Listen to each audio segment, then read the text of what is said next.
It's all yours, SFT. Awesome. It's Standing for Truth. We're coming here tonight live. We've got a really, really exciting debate for you guys. We got Snake Was Right and John Maddox. They're going to be debating intelligent design or naturalism. We're really looking forward to this one, so I want to thank the debaters for giving us their time. Just a few announcements. First off, I hope everybody is well during this crazy time. We've worked hard to set up a lot of streams, debates, discussions for the next couple weeks, so we got a lot to be excited about. This week, for example, Wednesday, myself, I'll be debating Mark Drysdale on modern day debate. And Sunday, Rom, Adam, myself, we're going to be taking on zoologist Adam Heap. He's been on our channel before, so we're really looking forward to that one. As well as the Film Free will be taking on Speed of Sound sometime this week. We were supposed to have that last night, but Speed of Sound is feeling a little sick, so hopefully he gets well soon. Anybody talk to him in the chat or anything, give him your wishes. So, and a few more as well. But what we'll do here is we'll hand it over to the debaters. Looks like Snake Was Right is going to be starting. But before we go to the opening, Snake, if you wanted to give a brief just introduction of yourself. I'm sure everybody knows who you are, but just a couple things about your channel, what you're doing, and then we'll do the same with John. Sure. Thanks for having me on. My channel is basically skepticism of a lot of things. I guess going way back, I started off with some historical stuff. If you can put your swords on your back, and those were my most successful videos. But I go for what interests me at the moment. So recently, I've just been doing mostly creationism and kind of atheism related stuff, and hoping to get into like libertarian politics pretty soon, and just I like discussing anything. Lately, like I've been listening to a lot of like Joe Rogan, and so he's not an atheist, but I would describe myself as maybe like a spiritual atheist.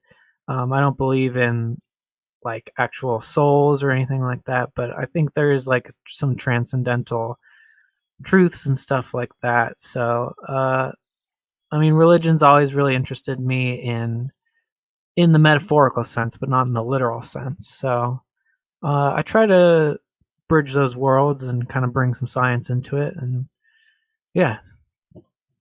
Awesome. Well, thanks so much for that introduction, Snake.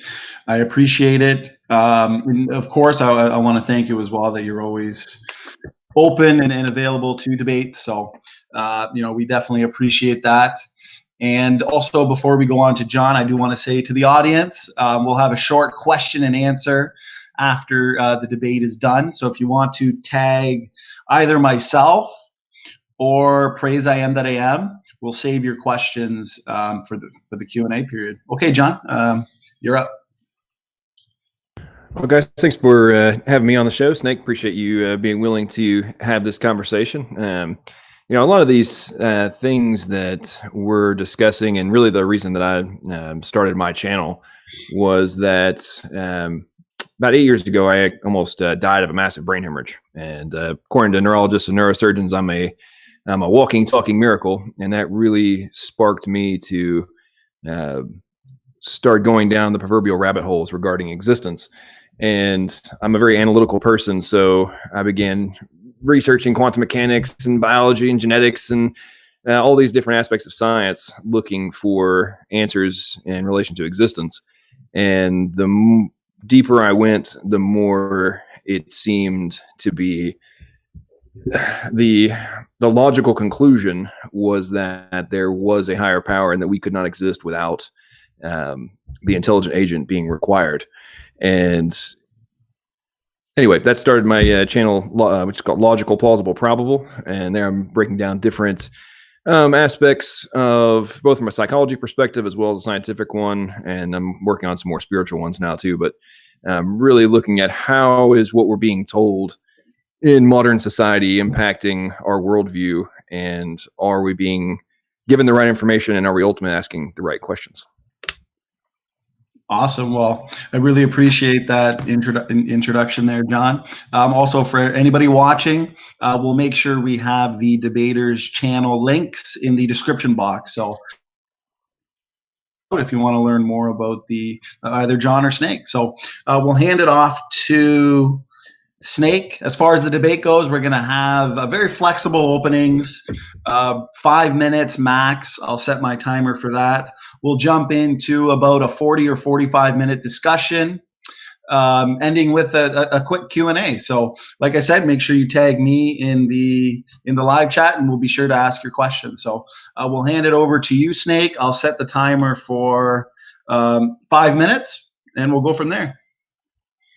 All right. So I basically take the view of naturalism, I guess, because I don't really see any evidence of anything else, and at least from how I would see, if there was gods or some kind of so-called supernaturalism at work, I would still see that as naturalism, not just because I want to like always like be right or something like that, but I would see anything that exists as natural.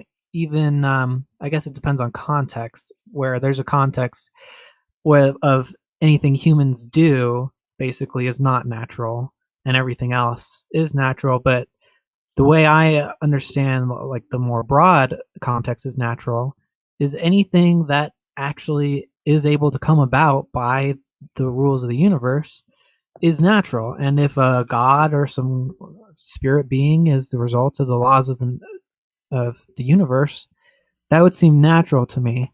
And also, I don't really know what supernatural would mean along the same veins, because it would need to still obey some kind of rules. It can't just obey random rules, or else nothing could really result from it. So I guess we could talk about what supernaturalism means, or anything like that. It would be interesting to talk about maybe why surviving something very unlikely would make you turn to religion. Like why wouldn't you believe that science or medical science alone could save you, even if it's very unlikely? And going back to kind of the original statement, I don't see any evidence of anything outside of what would be classically considered naturalism. I just hold to the scientific method, and so basically I'm open to anything, but it needs to pass the basic scientific method test for me. And along the lines of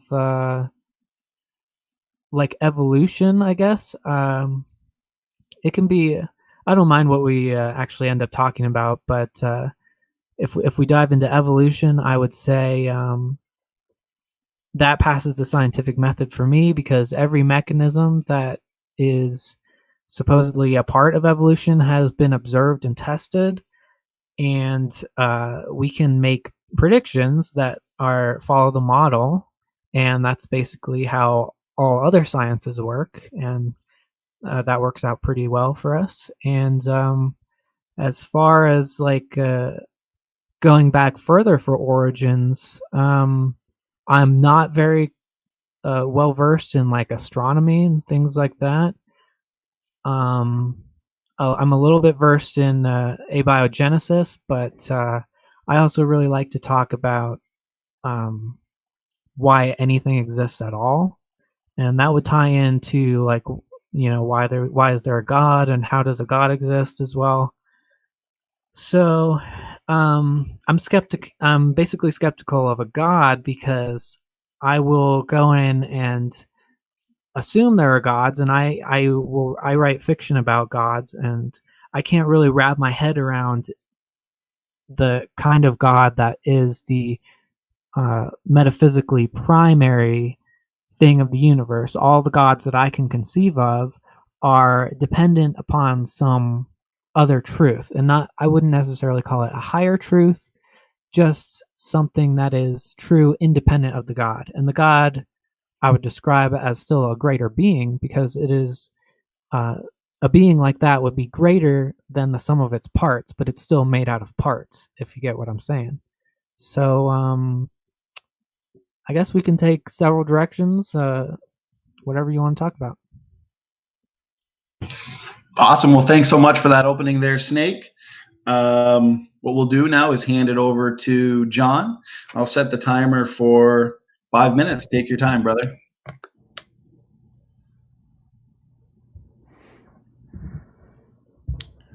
Well, thanks, Snake. I mean, you're bringing up a lot of interesting topics. A lot of stuff is, very philosophical. I'm really coming here, and I'm happy to discuss some of those things. But tonight, I'm really coming to do this with a pretty singular intent. As I undertake this conversation, this debate with you, it's really my objective to convince you, hopefully, but definitely those who are watching, that given what we now know are the requirements for life, its stunning complexity and artistic beauty, these things are made possible by nanotechnologies that far exceed our imagination and, in reality, our comprehension. And we take these for granted in our daily lives. And I would argue that without an intelligent agent, when you actually go down all of the rabbit holes, the logical conclusion is that we could not exist without one. And, as you consider the positions and the arguments I'm going to make in favor of an intelligent creator, I really hope that you, Snake, and then anybody that's listening and watching this now or in the future, I ask you remove your personal opinions about religion, bad things that are happening in life, and the shades of incredulity that are often pushed by opponents of an intelligent creator. Let's review the evidence, the legal term prima facie, and use the incredible ability for reason that's possessed only by humanity. Hopefully you won't be one of those, but many opponents I've come up in the past have pushed and tried to circumvent what I view as the truth from the average person. And I think this definitely applies in relation to pretty much all variants of Darwinism, which in my opinion is reliant on a dogmatic naturalism and reductive materialism, and by the in my opinion, stunning assumption that abiogenesis is not relevant to its very core. Everything they're pushing forth is therefore the fruit of a poison tree and needs to be treated as such, just like you would in a court of law. And I found it extraordinarily fascinating that in an attempt to circumvent what I consider an inescapable enigma, people try to downplay the mind-bending lack of plausibility and probability required for abiogenesis to occur without an intelligent agent being involved. And one of those common things which I find just mind-blowing is that the supposed foundational proof for chance abiogenesis and ultimately it extrapolates out to evolution, that excludes the need for a creator, and I say things like, life exists, therefore, no matter how improbable, it must have occurred in this fashion through purely undirected natural outcomes.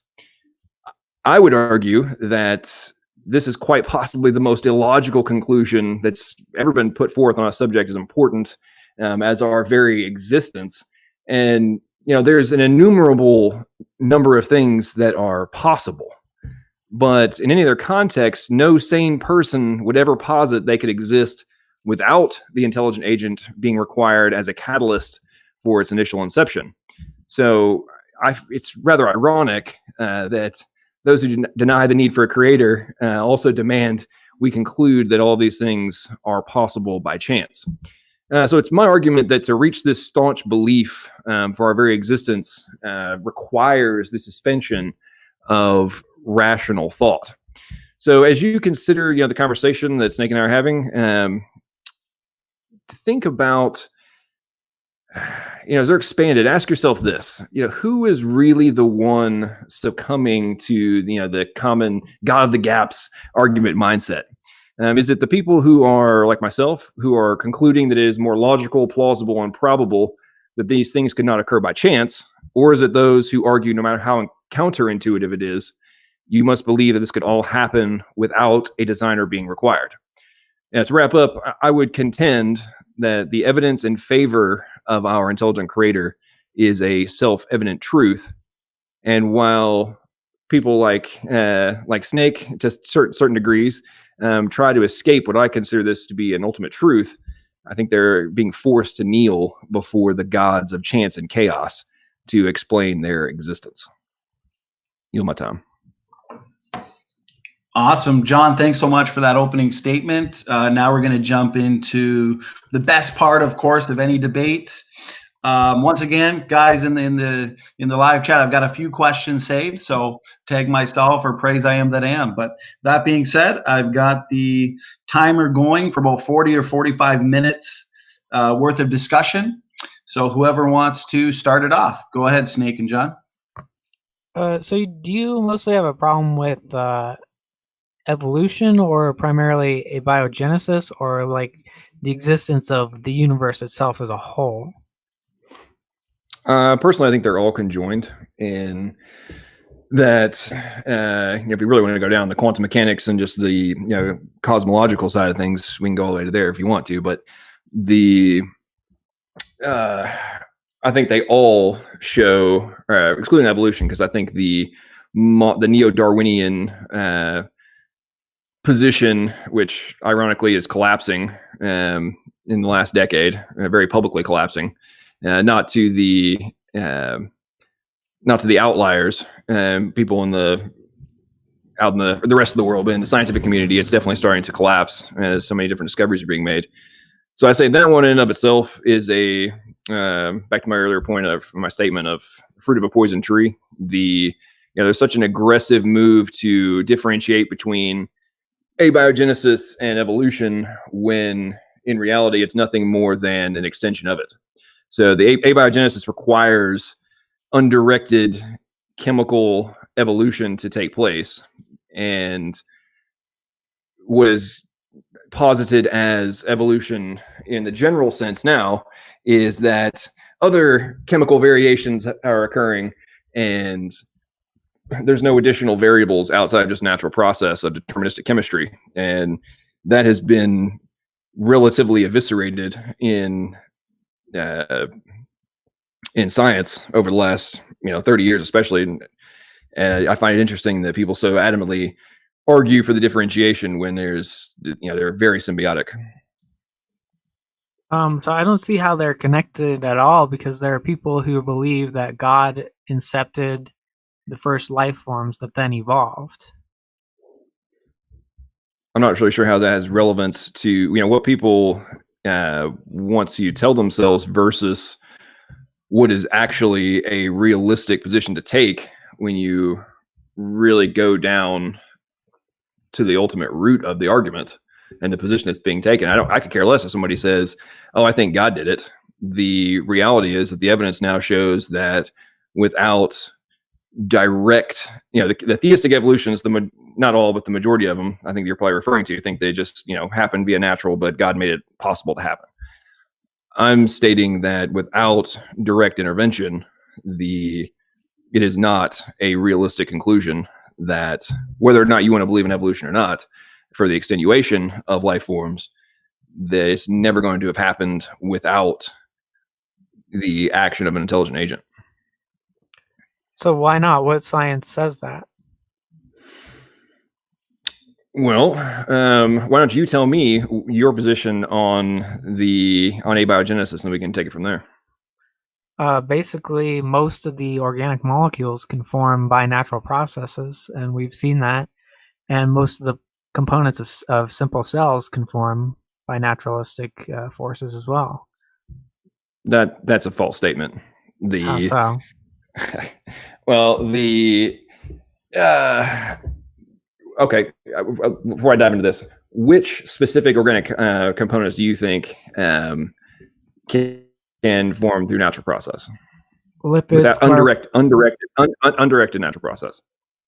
Lipids, carbohydrates, amino acids, and nucleic acids. And so I guess that would you consider an experiment in a lab as directed? Of course. Even though it's just replicating natural circumstances?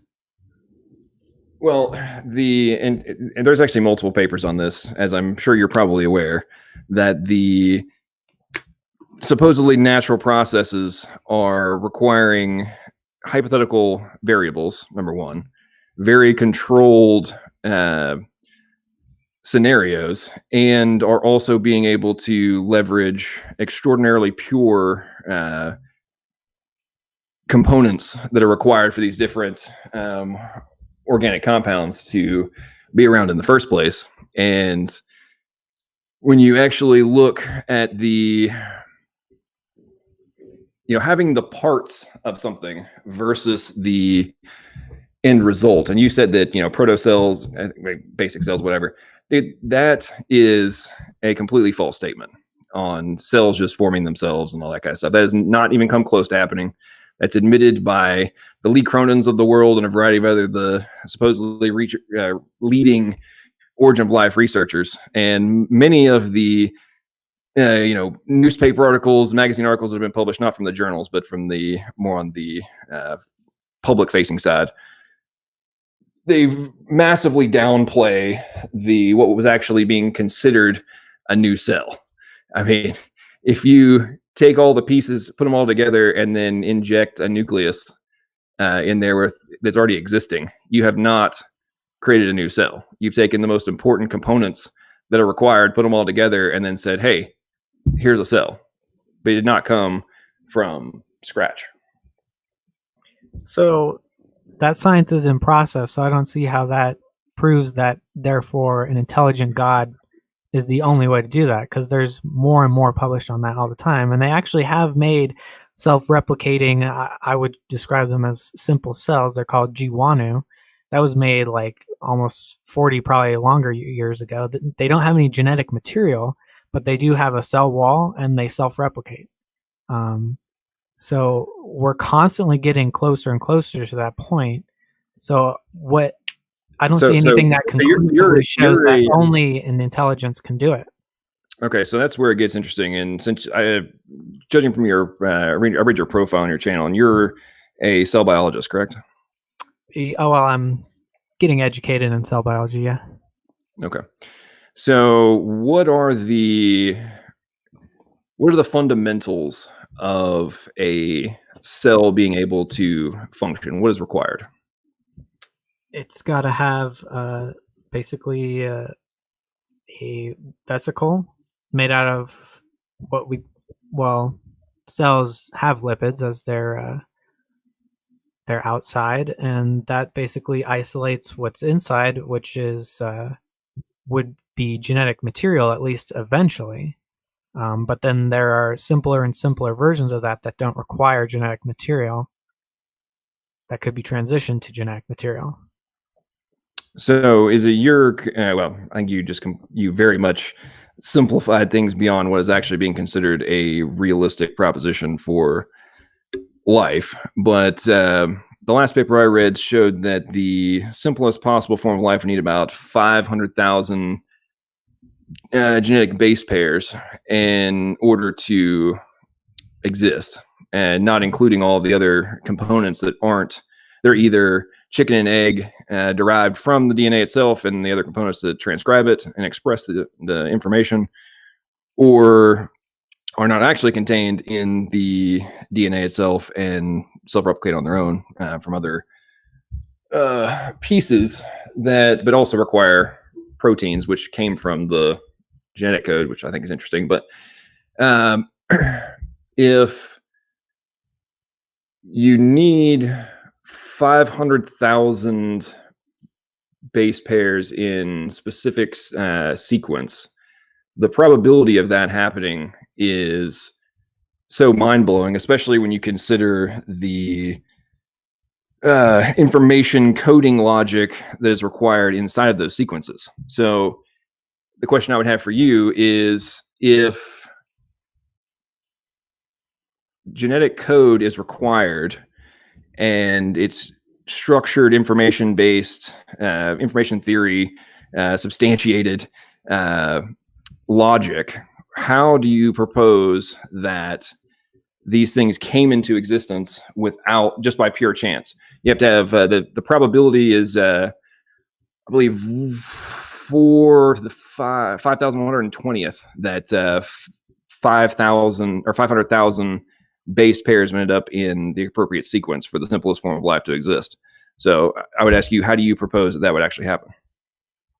Well, first of all, the probabilities under those calculations are completely incorrect, because that's just comparing all possible conformations with one possible conformation, and that's not really how it works. It works on deterministic properties. So there are certain conformations of, say, RNA, like in the RNA world hypothesis, that are far more likely than all the others, especially when you're just working with really simple ones. So some are just deterministically more probable to happen, and so No, dude, you're absolutely wrong on that. There Nope. was actually a paper published on this last year by some guys challenging the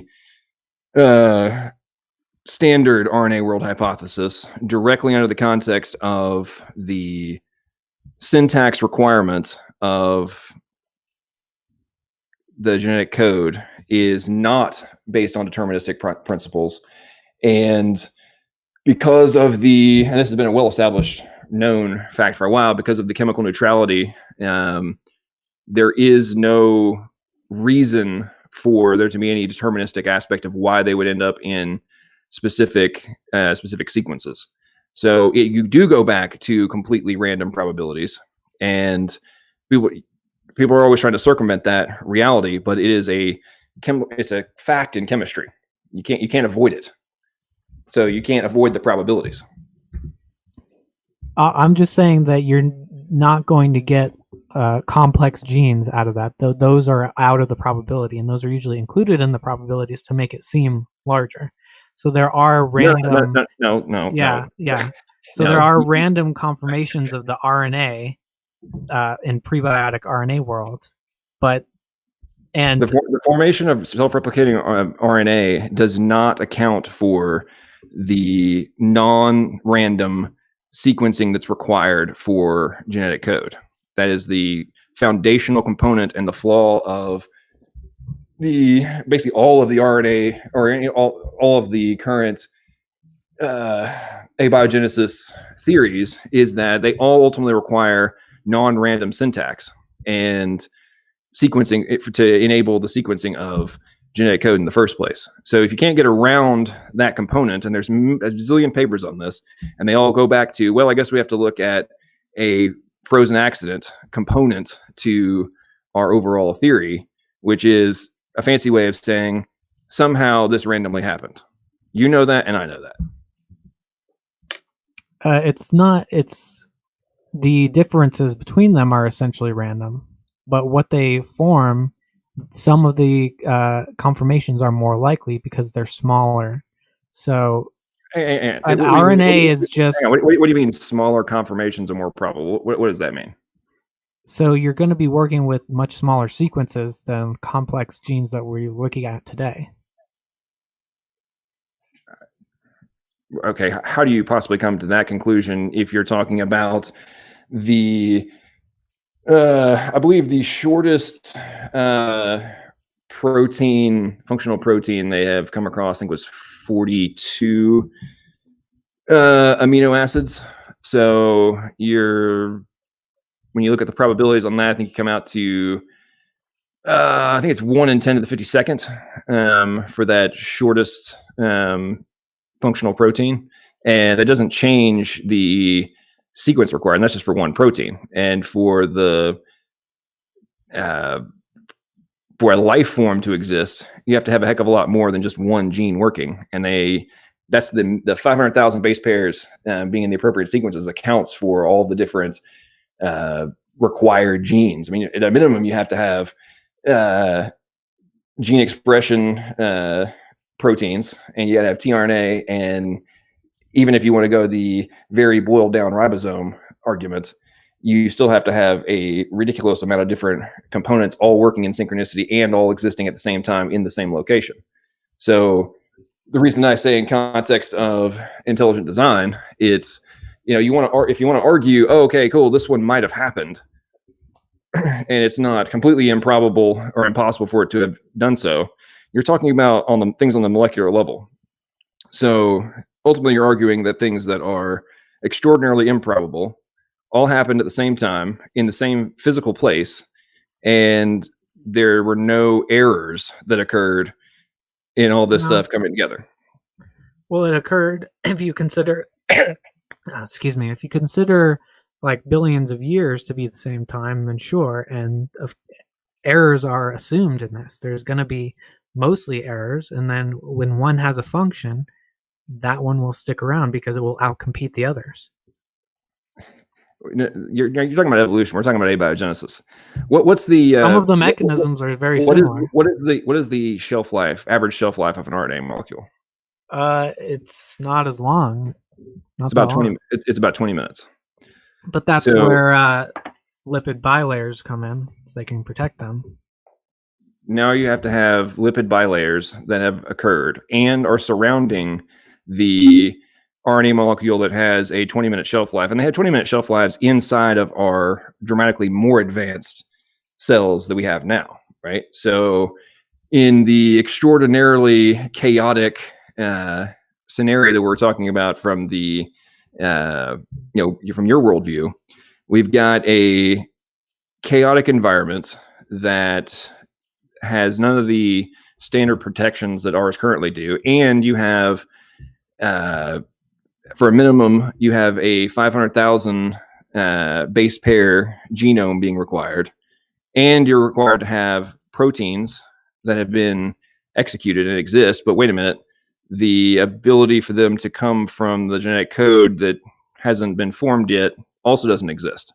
So the premise of, oh, they just stuck around and outcompeted the others is, in my opinion, it's like a fantasy of, yeah, this thing that usually lasts for 20 minutes hung out, and somehow, even if this other protein magically formed on the other side of the planet, it somehow made its way over to where this one was, where this RNA is starting to form. I mean, it's just, I don't understand how you can actually think that's actually a reasonable thought outside of just pure imagination. Because we're getting closer to it all the time. And so is your argument basically that because it's not fully solved, therefore God did it? No. I'm just talking about the very basics of what is having to be justified by those who think that there isn't an intelligent agent required. Is you've got, I find it very funny how the atheists, and I'm not sure, you said you're spiritualist, whatever you are, very often, or come back with I think it's kind of where you were going with this, and the whole God of the gaps aspect. And the point I'm making is that when you start to look at all of the components that are required that are improbable past the amount of time that has occurred in the number of instances of chemical actions that have happened per the standard model, that somehow those things that shouldn't even be able to have been possible for one of them somehow all happened simultaneously and came together in a coherent fashion and then extrapolated out. I mean, to me, that is just that's why I use the term, gods of chance and chaos is what is being put forth when you look at all this stuff. And I mean, transition into some of the more aspects of biology here. One of the positions I like to take is, if you look at genetic code and all the different robots that are required for life, that we all know are required for life, it is just like positing that somehow a programming language created itself, then the robots needed to build your iPhone created themselves, and then somehow the programming language became coherent software operating system, injected itself into your cell phone, and then from there a bunch of apps started creating, and then presto, we now have self-replicating cell phones all over the place, and new apps are popping up all every month. It's or every million years, whatever you want to put on from the time scale. And to me, if you actually made that similar type of argument, which I think is extraordinarily, and I can go way deeper than that, but you can look at direct comparisons from a technology perspective. if you actually made that that argument with a straight face to somebody and said you actually believed that regarding your cell phone, they would look at you like you were an idiot. And like, what kind of a fantasy land are you living in? And when you look at life forms, the level of technology and complexity is so many exponential levels greater than what we come up with in a phone. To me, to argue that that happened without a supreme intelligence knows how all this stuff works, putting it together, is just it's a dream to escape the reality of that individual existing. Well, if the binary code could self-assemble in nature, it wouldn't be ridiculous at all. I mean, the other thing with RNA is that DNA can form naturally as well, and DNA can stabilize RNA. So you can get a basic self-replication with a single strand of DNA. If it's inside a cell, it can be protected, or a lipid bilayer, it can be protected, and any amino acids that come in can assemble into an RNA strand, and it can keep making the exact same strand over and over and over. So, I mean, and maybe, I don't know. Wait, hang on. Did you just say that what are those amino acids turning into? Into chains of RNA or DNA. No, what are the amino acids turning into? What I said is they're turning into RNA and DNA. Amino acids do not turn into RNA and DNA. Amino acids turn into proteins. Sorry, I misspoke. The nucleotides. Okay, but you're talking about amino acids now. How is DNA and RNA outside of a few subsets? How is DNA replicated? Usually, well, what do you mean? In the abiogenesis model, or in what we actually observe? Not postulate. In what we actually observe, how is DNA replicated? It's because you have the nucleotides, and they line up with either another DNA or an RNA strand. No, how is it replicated? In a modern cell? Yeah, how's it replicated? Well, there's whole classes on that. It's pretty simple to explain. I mean, how is DNA replicated? How is a gene expressed to create a protein or any other kind of function inside of a cell? How is it expressed? What's the process? Genes are expressed through translation, but that's not the same as replication. It's actually extraordinarily similar processes in the actual function. I'm asking. Let's go back to what I first said. Replication of DNA is a lot simpler than transcription of genes. I'd say they're both extraordinarily complicated. You're right. There's a lot more variables on expression. But I'm saying, what is the actual process, and what are the pieces that are required for everything that we observe about DNA replication? What happens? What's the process? The basics is that one of the strands is exposed, and then nucleotides are just matched to that exposed strand. How? Well, without the simplest way is it's literally just an exposed strand, and there are nucleotides just floating around in the water, and they're attracted by chemical attraction. Okay,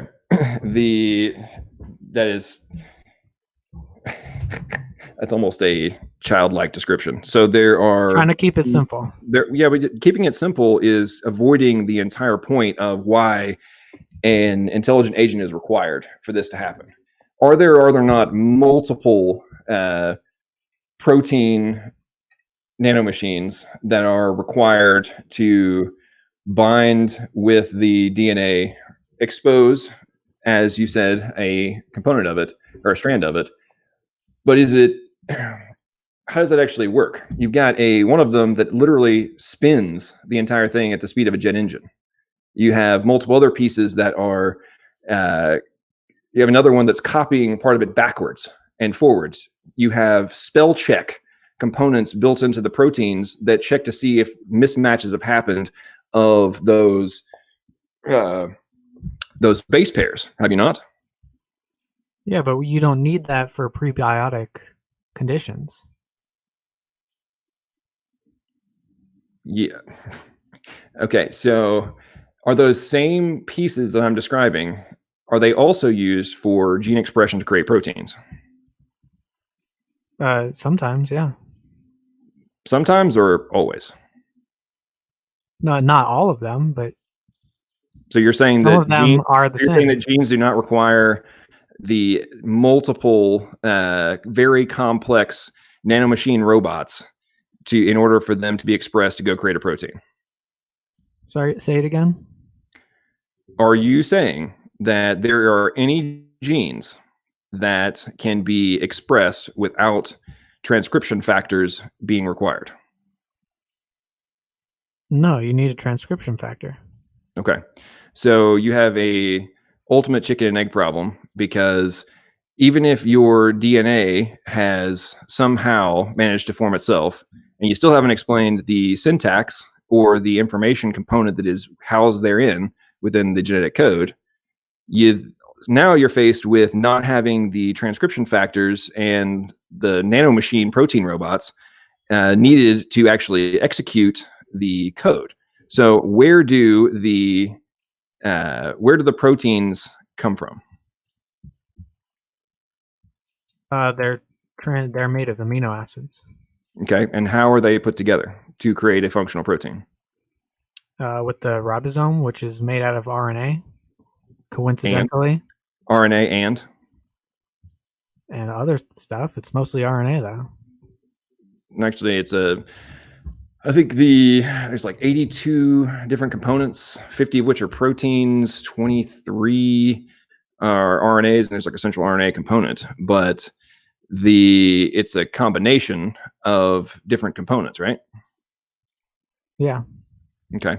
So in everything that we observe in cellular biology right now, are the transcription factors and those different components we discussed, and a fully functional ribosome required for gene expression? You wouldn't start off with a modern ribosome, though.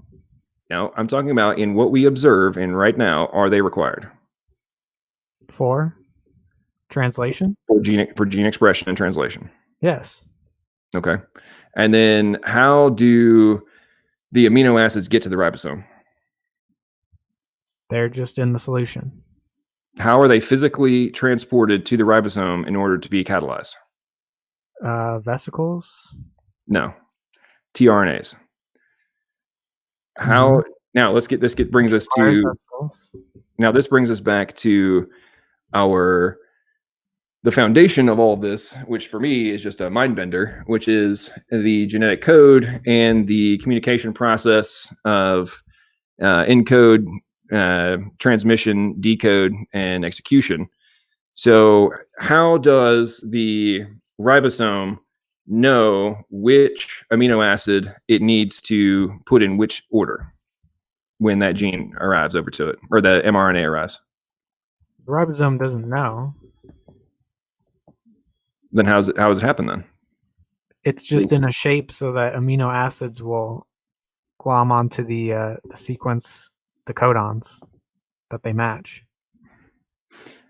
Okay, so it's your supposition that the ribosome has no ability to determine whether or not the appropriate amino acid is being matched up with the mRNA. Is that correct? No. I think that's what you just said. So how does if the wrong amino acid comes in, how is it being determined that it's the incorrect one or the correct one for that specific protein that's being built? You want to go into the actual chemical mechanisms? Yeah, because I want to know the process. How does it happen? And we can talk about the chemistry as well. Well, it doesn't matter because we're talking about the modern ribosomes. They're well-modeled, simpler ribosomes that are more relevant to abiogenesis. They are completely hypothetical in terms of what is actually being required to execute the genetic code, which we all agree is required to have somehow formed in abiogenesis. So I'm asking you, how does the ribosome, even in a simpler form, how does it know which amino acid is the correct one in relation to the mRNA that has arrived to it? Well, I don't know what you're getting at. Why don't you just say what you want to say? Well, I want to know if you know. I don't know what you're trying to get at. Okay, so You're just trying to say that it's so complicated it couldn't have naturally. I'm not saying it's so complicated. Let's go back to the genetic code. Do you think that the genetic code is equivalent to a real code, number one, and has direct corollary, not just analogy, to programming machine languages? Not Or do you think it really. is just or do you think it's just chemical reactions? It's just chemical reactions, which, I mean, binary is similar. Okay, so but it's not similar to like a written language. Okay, so there's a lot of papers, people that disagree with you, and the fact says syntax, semantics, pragmatics, and reductionism, or redundancies, synonyms, all sorts of other components. But I'm talking about purely from a machine language perspective. Those are nice analogies, but they are no longer considered analogies. They are directly considered direct corollaries. Now, how does you can't write a sentence with DNA? At least not the way you're talking about. You can't write it. You don't think you could do that if you wanted to with the appropriate syntax? You can write down language in DNA if you code for it. Like you have a decoder, but it doesn't actually have an inherent meaning. Right. So is the ribosome a decoder, a translating decoder of the information that is contained inside of a gene sequence? Not the way I was talking about. It would be just the sequence. Okay, so this goes back. Okay, so this goes back to why I say people are dodging the root component of why there's an intelligent designer is the logical conclusion. So whether or not you want to accept this, it is a well-established fact, and for the most part in the majority of circles of academia, it is the genetic code is considered exactly that, a code that completely follows all of the aspects of information and communication theory. Most important, not most importantly, but very importantly, one, and this is why I bring up the ribosome, tRNAs, amino acids matching and whatnot. As I'm sure you know this, and we'll probably agree, the codon sequence is representative of a specific amino acid. Is that right? Say again. Is a codon, a specific codon, is it representative of, symbolic of a specific amino acid? It's no. It from our models of it, sure, but it's just matches up chemically. It doesn't have some inherent meaning to it. So how do you postulate that if the codon never interacts chemically with the amino acid? How do I postulate if it doesn't? Because it has a chemical middleman, which is the ribosome. Okay, how does the ribosome and mRNA? Okay, if it just was symbolic of it, it would just magically match to it for no reason. How does which is not believable, which is not supported by science. How does the tRNA match up with the codons when it's been bound to the ribosome? Certain nucleotides match to other certain nucleotides. So codon, anticodon, right? Mm-hmm. Okay. And at the other end of the tRNA molecule is the amino acid, right? Mm-hmm. Okay. Does the codon, which is contained in the mRNA, ever chemically interact with the amino acid that is being held by the tRNA? Not directly, and that's another thing why I don't believe in intelligent design, is because it's all just a giant Rube Goldberg machine that no God would actually design, because he could design it simpler. Okay, so you're saying, I don't understand. Hang on. So you're putting forth that because you think there may be a simpler way to do something that currently executes things, we have no idea how it actually does it, and is able to execute literally millions of different variations of something in a technological manner in which we don't even comprehend. You're saying that we know how to do it better. Is that what you're saying? If it could be simpler, sure. Because if But there's an unnecessary aspect of the design, it does not imply that it was intelligently designed. But if you're trying to execute a code that contains information with different variables built into it, then you need to have, that's the whole aspect of programming, which is why I'm making this foundational piece of what we're talking about here is whether or not you want to accept it or not, there's every aspect of programming and machine learning and the equivalent of artificial intelligence that we are currently trying to replicate right now. Human scientists are trying to copy what we're seeing being executed inside of our cells. And in every aspect, it is programming logic and AI. So you're saying that, are you saying that because our bodies and the requirements for us to exist do things that we can't yet do, but we wish we could, and are requiring literally hundreds of millions of genius brain hours of humans to try and replicate, that doesn't imply that a intelligent agent of supreme level might also have been required to make those things happen? Well, since it self-improves all the time, then it could be better. Like, they actually use evolutionary models to design proteins that are better than the naturally occurring proteins. Now, a lot of times they're not necessarily better. They're different, and they do different functions that the other ones might not do. Better for a certain function. Yeah, there's no such thing as like universally better.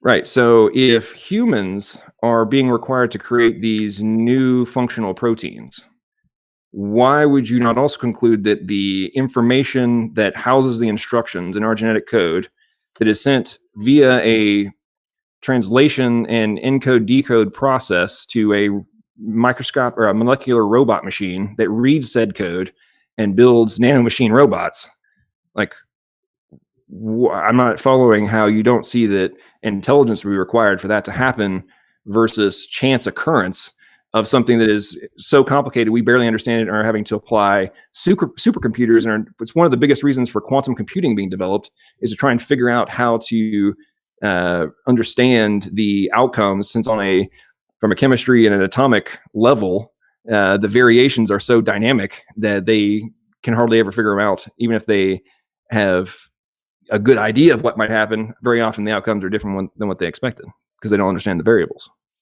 Well, the example I gave isn't actually done by intelligence. They're actually turning to non-intelligent natural methods to do it for them because they can't do it intelligently.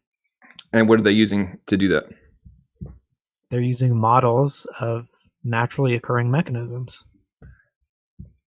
Structures and fundamental molecular machine outcomes. But then what are they using to actually project and to execute those new ideas?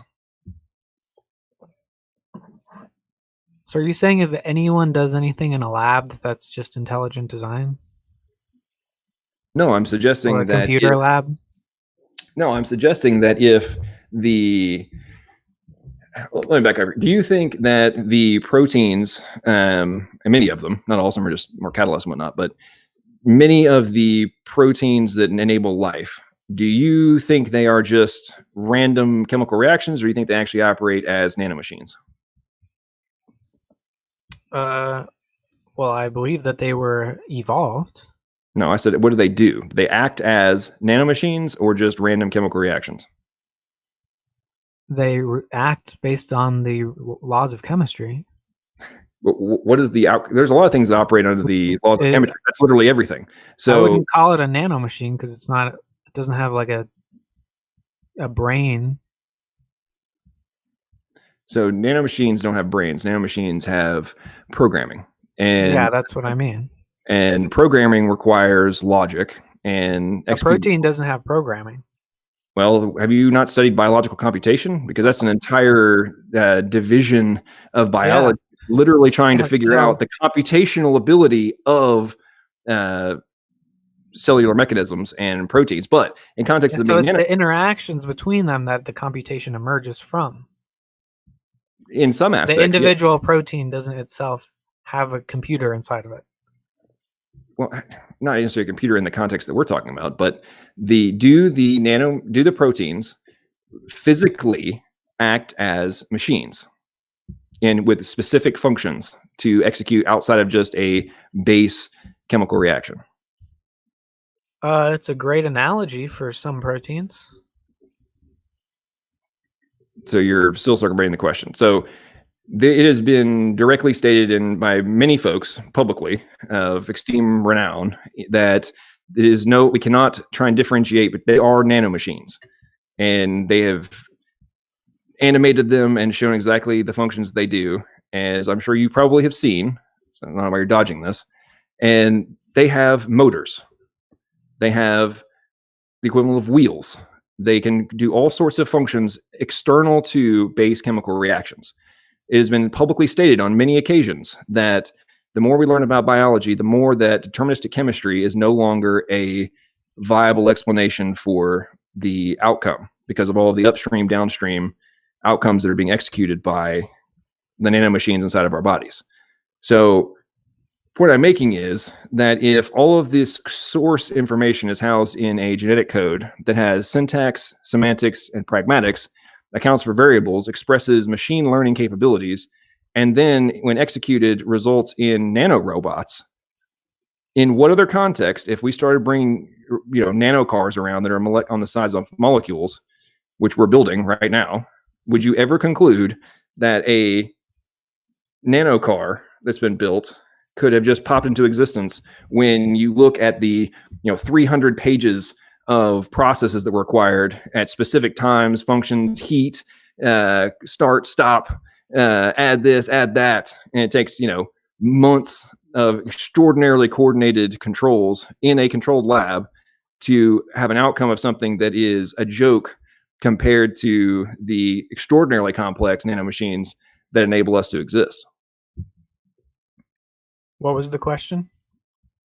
The question is, if somebody brought a nano car to you and showed you all of the processes that were required to build it, would you ever conclude that car had magically come into existence, even though it was natural chemical processes that ultimately resulted in that car? That's a couple molecules put together in specific format. It now can literally act like a car on the molecular level. Would you conclude that just because they used chemistry to make that happen, that car formed itself? It depends. So you're now dodging. So you would, in what context? Really. In which context would you say the car formed itself? In a context where, if we had observed these things improving themselves and building themselves without intelligent influence, then I would have to study it and explore it. I wouldn't just assume some false dichotomy that if it's not evolved naturally, then it had to have been done by God. So you are saying, if I'm understanding you correctly, you are saying that nanotech machines can form themselves without the original requirement of a designer and for the information that is required to allow for any kind of variations. You're saying that those things can just happen. Is that correct? Are you talking about like a metal nano car? No, I'm talking about a molecular nano car. Okay, so if it was molecular, I'd be more willing to believe that it was naturally formed. If it was like made out of metal and clearly had specs for it and there was a factory for it, then I wouldn't believe that it was naturally made. And sometimes we can just say, I don't know. Okay, so let me make sure I understood you correctly. We'll you just said look more into it. If there was a factory for a car, that you would expect that it would have been designed. Is that basically what you just said? Yeah. Okay. So what is the ribosome, and what is the DNA? Is it the information that goes into the factory or the mRNA, which is transcribed, to do it? And then what happens with the chaperones and the variety of other things after it leaves the ribosome to form the end product? How is that not directly corollary to what you just said on the macro level versus the micro? Because nothing that we can observe about any of that has an intelligent mind. You're just inferring it because of the complexity. No, that's why I gave the example of a nanocar, which there's a whole global contest for molecular nanocars, by the way. It's a direct corollary. In order to create nanomachines on the molecular level that are not anywhere close to as advanced as the ones that are recognized in biology, it requires extraordinarily complex brain power in order for them to be achieved. And there's crazy awards if you're able to do so and build something that's functional. So the point I'm making is, and this is why I'm posing the question to you, is if on the macro level, a car requires a factory, which requires a designer and an operator and all those different components to ultimately come up with the end product, and the fundamentals that enable life to exist require source code, factories, additional touch-ups and modifications for the end result, different regulatory variables that can change the outcome based on on the car, it's the paint color. On the protein, it might be a slight variation for XYZ stress scenario. I'm not understanding how you do not see the direct corollary between the two. On one side, you'd be considered an idiot to claim that it happened by accident. On the other side, something that is exponentially more complicated and more intricate, you're saying could happen by chance. You're not following the level of dichotomy here? Yeah, I'm following it. I just don't see how, it's not fully solved. So we don't know. The trajectory seems like it's going to be figured out.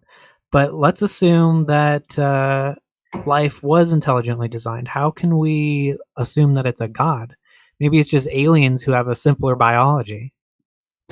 So you're saying something that is less complex than us also somehow came into existence without a designer and less complex biologically. And made us that are more complex. Why not? Who created the aliens? Who created God? That's irrelevant to the natural requirements that we're looking at here. What are the variables? What are the variables that are required to be in place for, in the context of our existence, what is required? And the point I'm making is that in no other context, in chemistry, mechanics, in industry, any other aspect of modern technology, would we argue that all of the technology that we're using to have this communication right now, I've got a microphone, I've got this thing that's trying to insulate the echoes, I've got a webcam, my desktop, it's going through the internet over to yours, and that information is being translated from ether into a visualization for us. And it's taking my voice, translating information, and doing the same thing. Would you ever argue that any of this stuff that is enabling us to have this debate right now could ever exist by chance without intelligent agents being required? No, because it's got a specific purpose and doesn't change on its own and doesn't self-replicate. Okay, so earlier, as I was saying, the in context of the self-replication aspects is such a common pushback is the capacity for doing all of the things that a computer can do, or in similar context, from an information transfer perspective and functions and whatnot, our bodies do, but on a even greater level with a whole crapload of different things that our computers never could. And they have the ability to do machine learning and have the equivalent of AI operating to account for new variables. My point is that we, and I said this earlier, we as humans are trying to make our computers and our technology be able to do what our biology can do. If with our most advanced tech, we can't pull this off, why would you think that something that is that complicated and that intricate and that has that many dependent parts is going to spring into existence even over billions of years? I don't care how many infinite universes you have. It's literally like saying that all of the things we just talked about from a technology perspective, if you gave it a billion years and infinite universe, or billions of years and infinite universes, somehow they would pop into existence. So unless you're willing to conclude that all these technologies can just happen, then you have to look at the same argument in regards to the biological level, because they're extraordinary. I mean, they're direct corollaries. I don't see any corollary.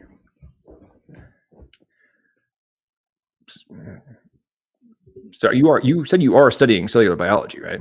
Mm-hmm. Okay. So how are information signals sent cellular from an intracellular perspective? A lot of different ways. Okay. What are you looking for? How is it physically? How is it sent, and what is the outcome? In just a few instances, what is happening in the process of the information transfer? It's not an information transfer. It's just a chemical that causes something else to happen chemically. Okay, so not to be a jerk here, man, but you seriously need to go read some papers on this, because it is directly posited to be information. That's why it's one of the greatest conundrums that is facing the neo-Darwinians. They can no longer avoid the fact that it's information, and it's being translated into dynamically into alternative outcomes. So in terms of gene expression, when signals are sent to the cell, what's going on, and what are there if then and else variables that are being executed when that supposed just random chemical signal comes to the outside of the cell? Well, it's not random. It's very specific. That's why you get a specific result. So it's very specific signal that results in the outcome of information execution. It's not information. And no one who actually teaches or studies biology uses those words. We don't use that in the lab. I can tell you that much. It's a nice analogy. Okay, don't try the analogy thing, man. Are you an undergrad or grad school? Undergrad. I'm on my senior year. Okay. Well, I think you need to start reading some of the published papers on this topic, where they dive into the specifics of the information component. And to be honest, man, the atheist argument, and I'm not accusing you of being a direct atheist, I'm just using it as a talking point. I cannot tell you the number of times I hear that it's not really information and it's not really code. And the foundational component of their argument is that those things require intent. And the intent that is obvious from the outcome, because in any other aspect, it fulfills every component of information technology, information processing, information theory, and communications theory, and you can't avoid it. And you need to go and read the papers on this, because it is everywhere. And on the surface level, people try to avoid this. If you actually go and read the thing, go read the papers from the Royal Society and all these other folks around the world who are literally stating it is a real code, it is programming language, and this is the single greatest conundrum that we face in biology, is trying to figure out how in the heck this is remotely possible. It's not really that big of a mystery. And I'm not calling it information because I'm trying to avoid something. I just think that that's the wrong word, because information to me means this is a definition: facts provided or learned about something or someone. So I'll give you information. It doesn't change anything for me. I'm so sorry to interrupt, guys. We got 5 minutes left on the clock for the discussion. Just want to let you know the live chat's having a great time. This is a phenomenal debate. So 5 minutes left, and then we'll jump into some really quick closings so you guys can kind of wrap up your points, and then we'll jump into a Q&A. Go ahead. So I think we've explored this pretty thoroughly. So I'm trying to understand what your ultimate argument is. Like, if we haven't figured out abiogenesis, then therefore what? No, I'm saying that not only have we not figured out abiogenesis, the requirements for abiogenesis require the development of a information processing code base, or a code base that enables information processing, a molecular factory, and robots for the expression of that information, the ability for a organism to have machine learning capabilities and be dynamic based on external variables, and to do things that we only dream of our technologies being able to do.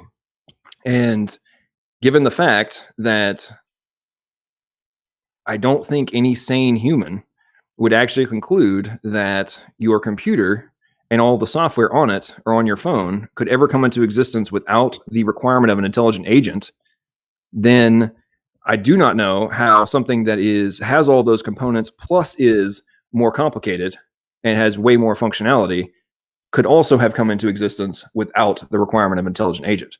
And to me, we can go deep into the scientific aspects of it and philosophical, but when you boil it all the way down to the root, what are people trying to escape?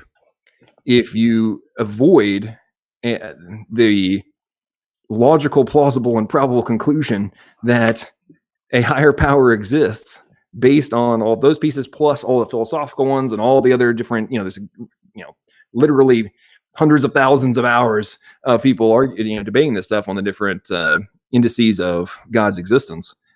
It does not become a difficult conclusion. Now, whether or not you want to argue over which religion is the right one, which God is the actual one, is a totally different debate versus is it the more reasonable conclusion that we are not just the result of purely naturalistic and materialistic processes, or are we the result of an intelligent agent leveraging those processes in order for us to exist?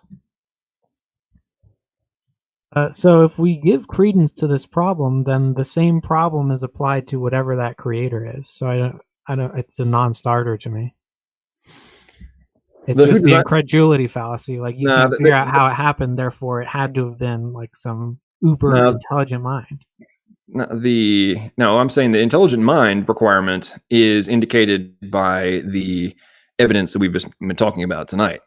So with the existence of a God, though, because a God is far more complicated than anything we've been talking about. Hang on.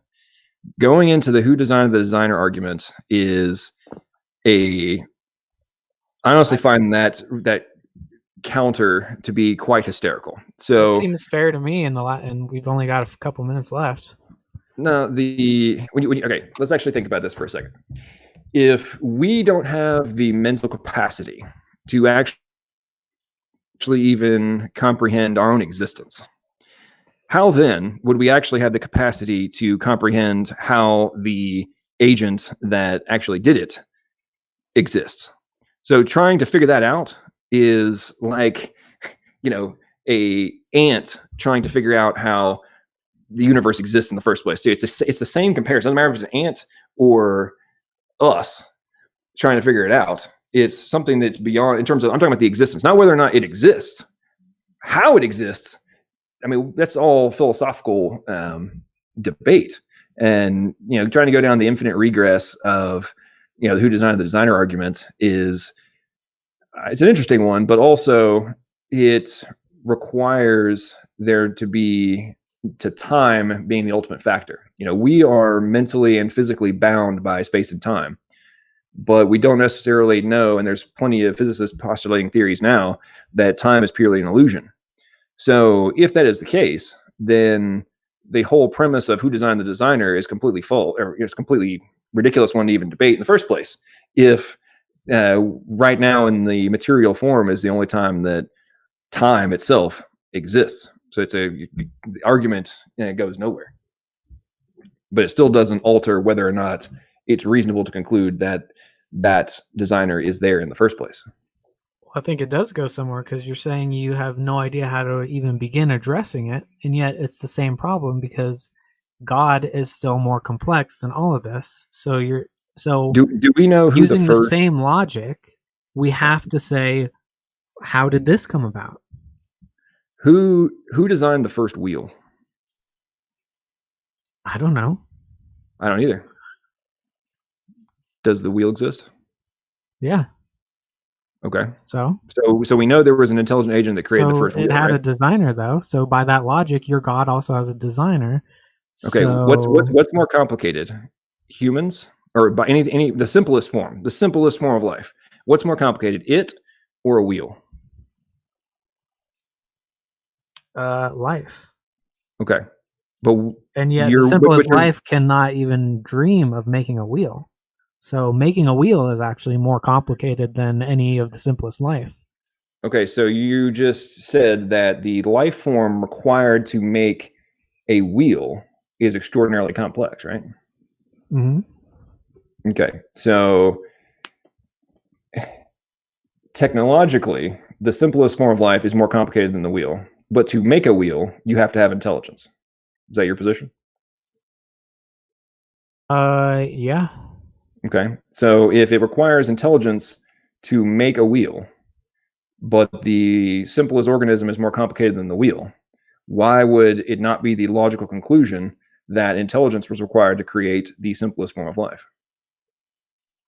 Because we know that most of those components can form naturally. And the fact that that logic that you always need something more complicated to make something less complicated just results in an infinite regress problem. No, it doesn't result in an infinite regress problem, because the standard position for the intelligent creator or the intelligent higher agent is that they are immaterial, not material. And there's plenty of stuff we can go on down the quantum mechanics route if you want to, but there are many elements of the immaterial that circumvent the infinite regress argument. And the infinite regress applies to the physical world, not to something that is external to it. How do you know that? Guys, that's about time, but I don't want to cut you off, Snake. Did you want to maybe respond to that in like a quick closing, or did you want to respond to it here as like an end to the discussion? What do you guys think? Well, I would like a bit of a closing, but Oh yeah, of course. Yeah, we'll do. I guess my question would be like in response to what John just said. Did you want to kind of respond to that in your closing, or did you want to have a couple quick words now? yeah, I mean, because at some point you're saying that something complex can just appear from nowhere, or just have always existed, or form from something simpler.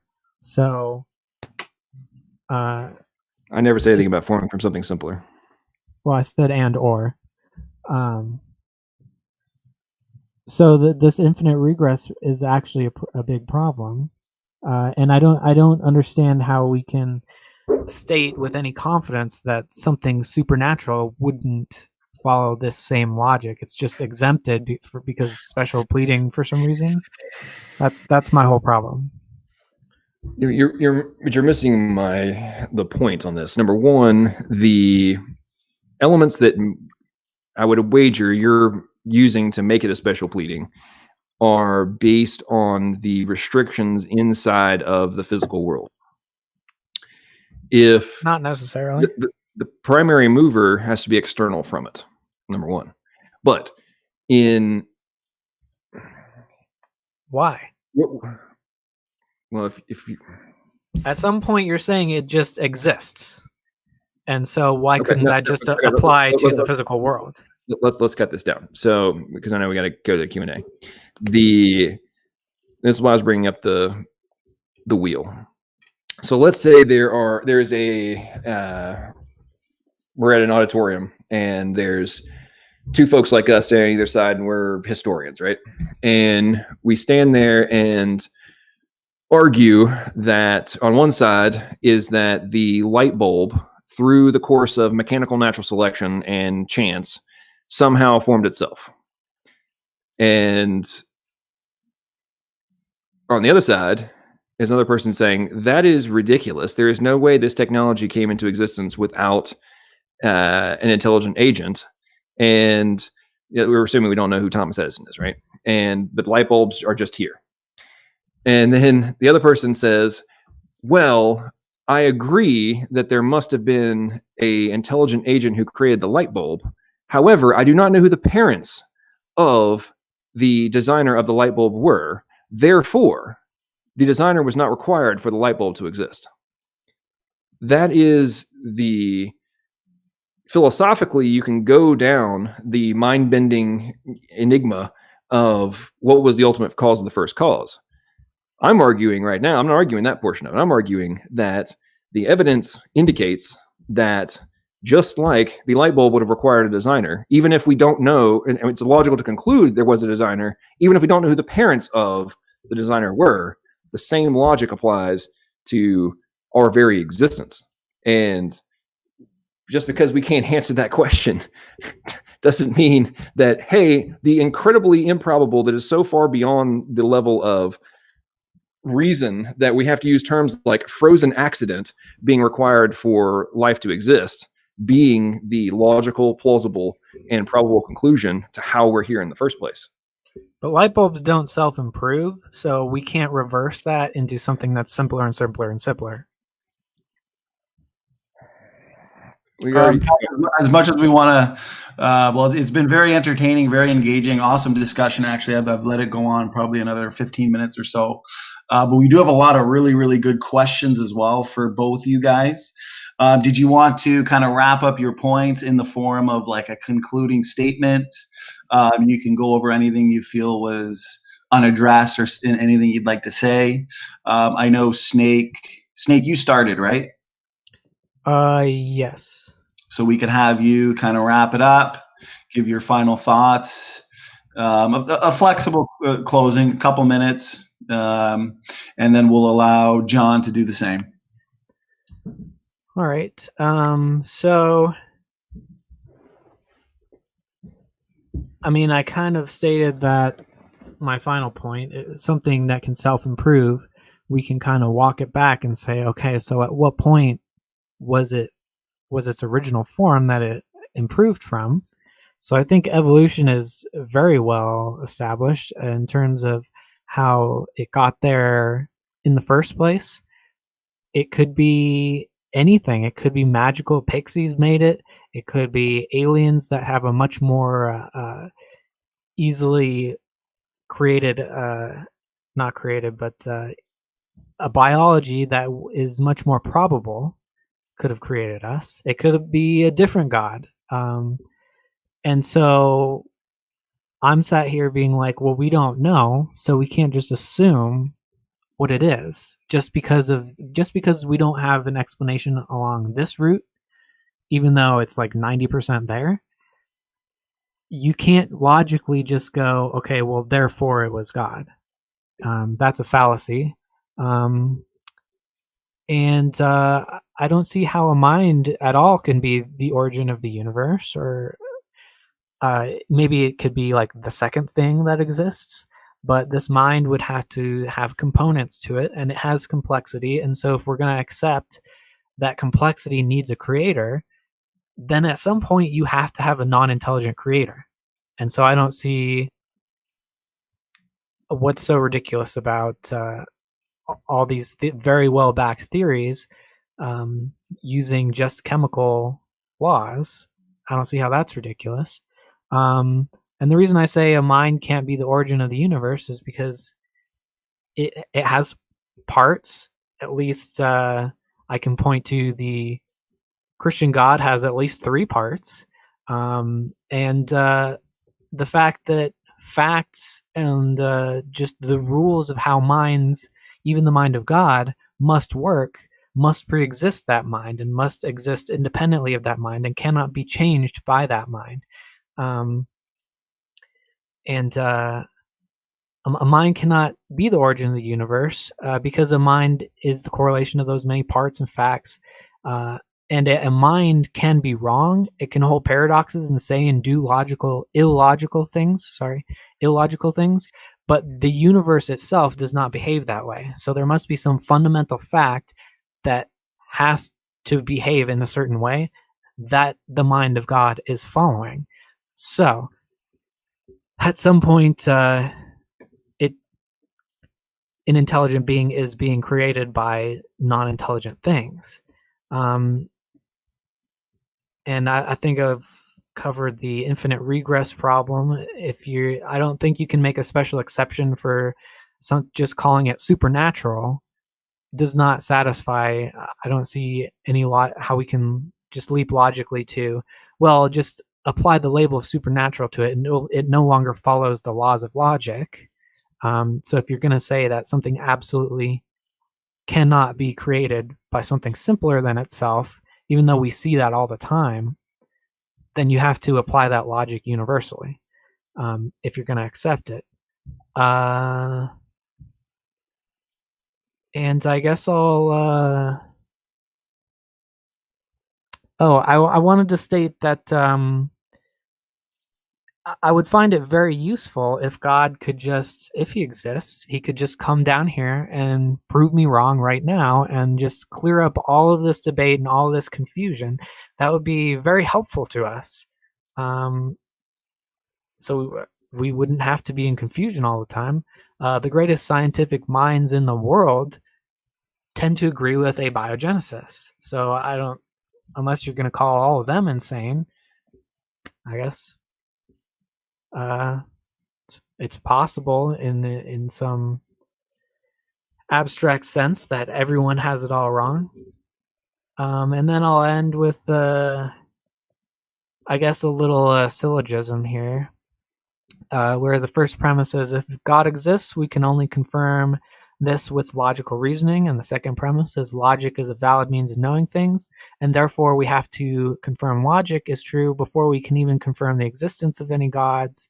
And thus, basically what I'm saying is that knowledge, whatever makes knowledge work, precedes God, because God has to follow this, and we have to know it works before we can even argue for a God in the first place. So I guess that's it.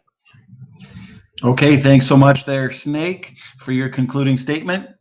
John, you get the same amount of time. You can start whenever you're ready.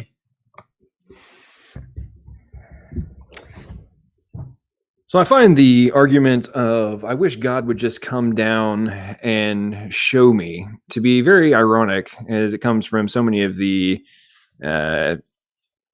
agnostic and atheist activists, the Matt Dillahuntes, now the Snake folks of the world, constantly make that argument. I wish God would just show me. Well, we haven't been debating religion, but from the Christian perspective, Christ did come to this earth and tell us that he was God and gave us a road to salvation. So to make that argument that why doesn't God come down here, well, you're just having to ignore the fact that God did come down here. But that aside, in Romans, there's a very interesting passage where it says that, basically paraphrasing here, that the wonders of nature are there to show the average person that God exists. Therefore, we are without excuse to accept his existence. And, when you talk about logic and acceptance of, evidence of God and things of that nature, if you're going to suspend the exact same logic rules that would apply in any other context of what is designed and what has been created by intelligence, if you're going to suspend those logic rules, if you will, in the context of biological systems and extrapolates out to the universe, but specifically in context of biology, if those same rules don't apply, then how can you argue that there is not evidence that can logically be considered as a steps towards that conclusion that God exists? And so many of these things, I see these arguments and these positions being taken, and folks are it's obvious to me that folks are desperate to avoid the reality that God does exist.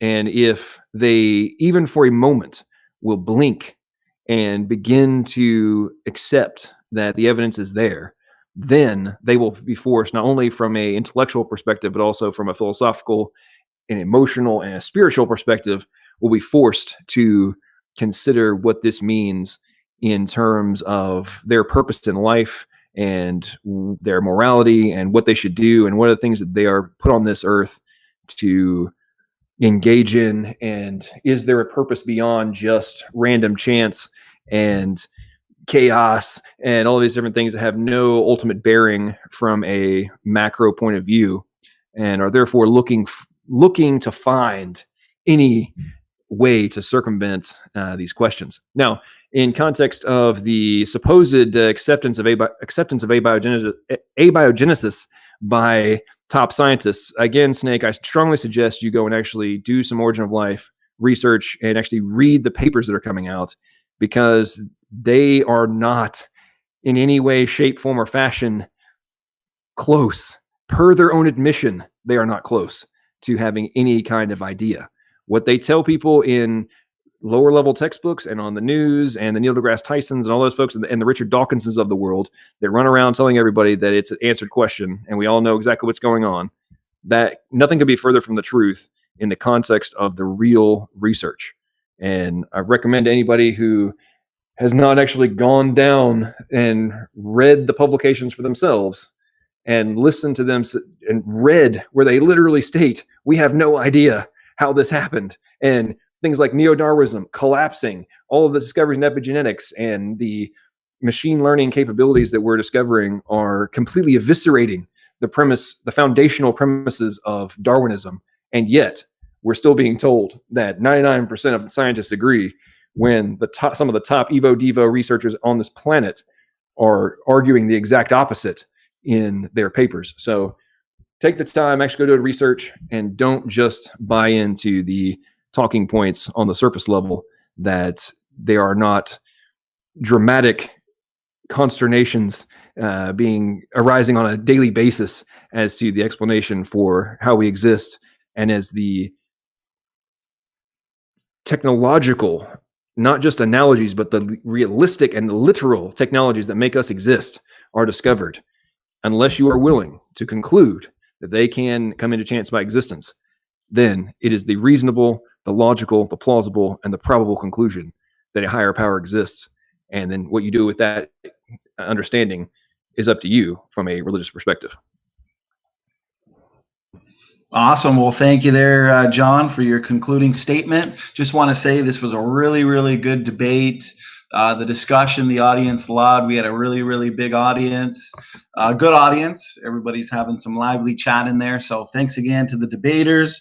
We've also got a lot of good questions here that we're going to get into. We got about a 25-minute Q&A. So I'll try and get through as many as I can. There are a lot.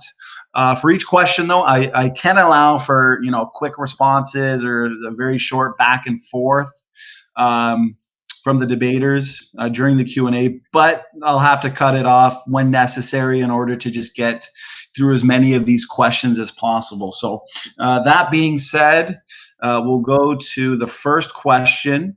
First question is from Ray Vincent. Thanks for your question, Ray. Question is for Snake Was Right. I'll read it word for word. He asks, do you think or believe there are things out in the world that are unexplainable? For example, X might happen, but we can't explain it. Obviously, we don't know everything. I don't think it's fundamentally unexplainable for all time, but there are things that we don't know, sure. And I don't think it's appropriate to just say, well, then therefore ghosts or God or whatever. Awesome. Now, would you like a quick response to that, John, or you want me to go on to the next? I'll be short and pithy, as James at MDD likes to say. The jumping to ghosts and God is, I keep saying this, but the entire point of this is that we are not talking about ghosts and God in relation to the unexplainable. We are looking at it from a realistic perspective as I said in my opening statement, there's plenty of things that are improbable, innumerable things that are improbable, but become possible with an intelligent agent. But we also can accept that it is impossible to have happened without the intelligent agent. And to suspend that requires a lack of logic and rationality that would be used in any other context. And then to claim that it's ghosts or God as the explanation for why an intelligent agent is required, as I said all throughout tonight, is just an attempt to avoid the reality of that being the right conclusion. Okay, well, thanks for that, those responses, gentlemen. Next question is for John. John, this question is from Troy Gomez. Thanks for the question there, Troy. He asks, what is a good example of the neo-Darwinian paradigm collapsing? Well, I would say the third wave evolution conference that was, I think it was back in 2016 or 2017, which was 100 of the top evolutionary biologists on the planet all got together specifically for the purpose of, hey, we got to come up with a different theory because the foundation of slow change, et cetera, of the foundational components of neo-Darwinism are no longer viable given what we basically discovered in the last 15 to 20 years, but especially in the last decade with epigenetics and a variety of other the systems, cellular systems components and the dynamic aspects of biology of they're being able to observe things that are completely opposite to Darwinian theory, neo-Darwinian theory specifically. And so, and there's tons of papers on this. Anyway, I would just go research some of the collapse of neo-Darwinism papers. There's the Royal Society's got quite a few of them published, but there's Nature's got several. I think 2018 there was a paper by, look it up again. The entire paper was eviscerating Darwinian theory and how, from the public perspective, everything was hunky-dory and it's totally understood and solved. But then on the flip side, hey guys, it's completely collapsed and we have to actually come up with a realistic alternative and stop saying that modern synthesis of neo-Darwinism is viable. And would you like a quick response to that there, Snake? Yeah, I don't think that that's supported by any of the scientific evidence at all, or else they would have already abandoned evolution as a concept. Okay. I said that in context of neo-Darwinism and modern synthesis. Okay, well, thanks for the responses there. We've got this question is from Science is Observable. This question is for Snake. So the question is, if the process of macroevolution is not observable and nothing in science is truly settled, as they say, then how can you claim evolution has passed the scientific method? Take your time. Because if we're going to say that only things that are absolutely known that cannot be overturned by anything, that's something that is unfalsifiable unless it is not science. So if it's science, it has to be falsifiable. So, and macroevolution has been observed. Macroevolution just talks about speciation, and every creationist institute that I've looked into has admitted macroevolution. Basically, for example, the horse has evolved from three-toed to single-toed, and that's not possible without some very complex changes that would be described as only possible with an intelligence. And yet they have to admit that this is possible in order to fit them on the ark. Other things would include muscle groups found only in certain weasels and otters that they all say are related. So, quick response there, John? Observed. Oh, thanks, Stink. Well, on the horse thing, I mean, obviously the only evidence on that is fossils. And one of the things I often like to respond in that context is, you know, that dogs have claws and toes equivalent that range in, I think, from like, yeah, I forget the exact numbers, but it's very significant ranges. Yet nobody would argue that they are not dogs from a genetic perspective. But beyond that, and this, we didn't really talk about this too much in context of the fossils, but if I took a skeleton of a dachshund and a Great Dane, and you'd never seen either one of them before, it would be extraordinarily difficult to know 100% beyond all doubt that A, they're the same species, and B, whether or not one evolved from the other.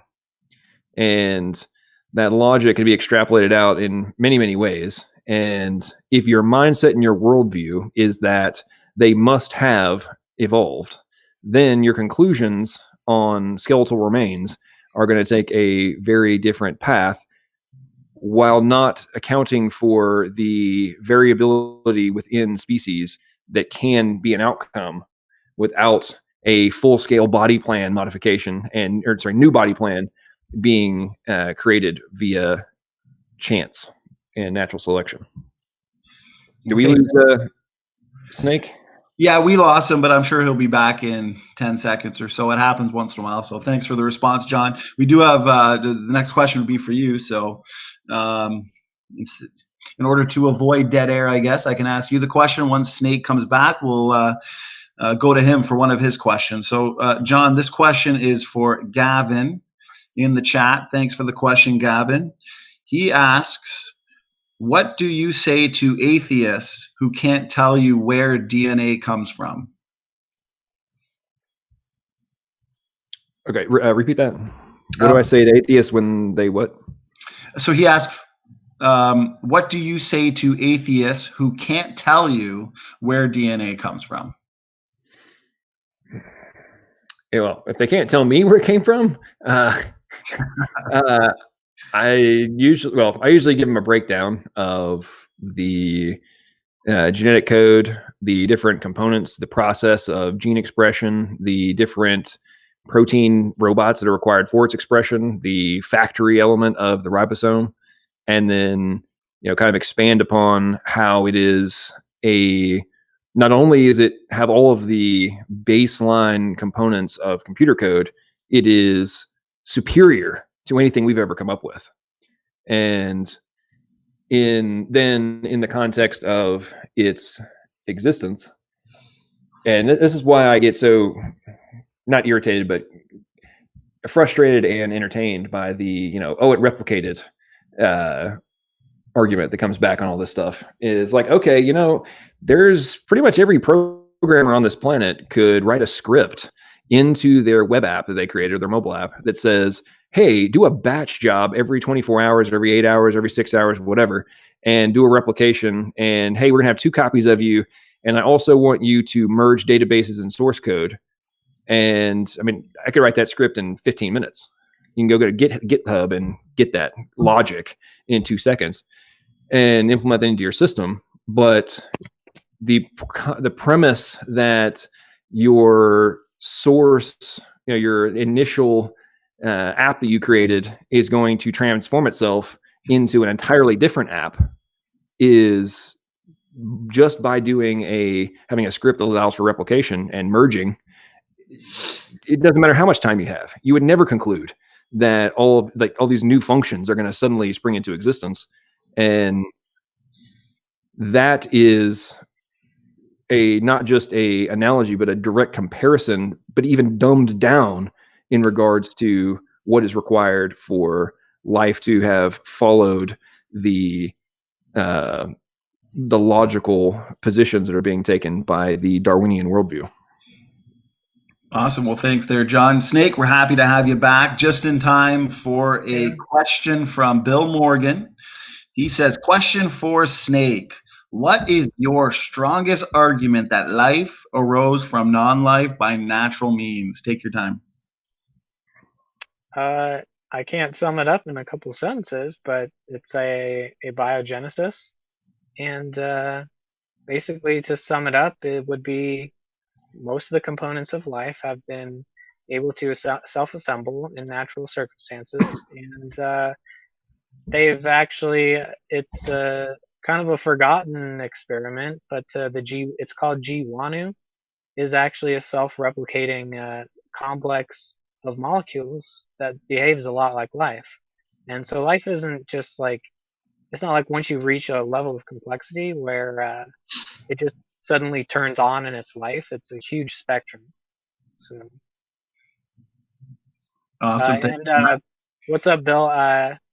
Email me. I know you have my email to set up that follow-up debate. Yeah, we definitely love to host that. The first debate between you guys was a blast. So was there a quick response from you there, John? Now we can go on to the next one. Okay. So next question is for Snake. This is from Science is Observable. Thanks for your question. He asks, how do you reconcile evolutionary theory with irreducible complexity in cell biology? Take your time. There is no irreducible complexity, is the thing. So, I mean, it's a false premise. There are ways we've shown that irreducibly complex systems can actually be built from simple code. I can make can show you a demonstration or something, but not while my computer's on the fritz. Well, thanks for that answer, Snake. Quick response, John, or on to the next one?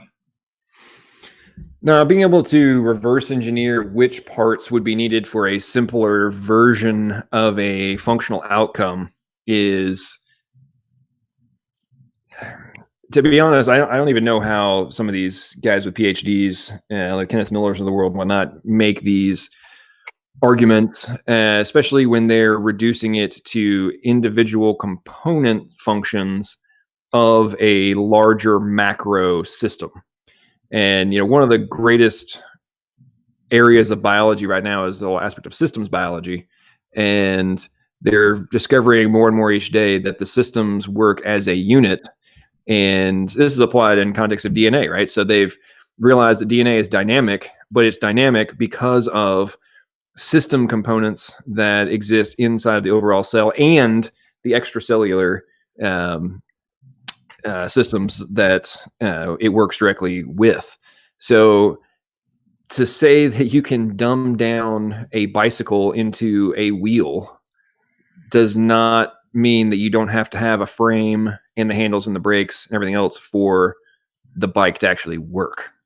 And, I have a wheel, therefore I could have created a unicycle out of it, doesn't mean that in order for it to be a bicycle, all of the pieces don't have to be there at the same time.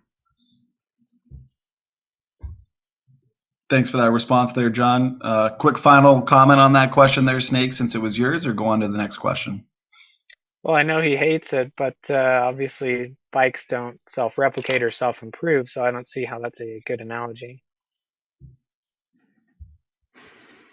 Well, I'm pretty sure that things like the bacterial flagellum are the equivalent of turbines.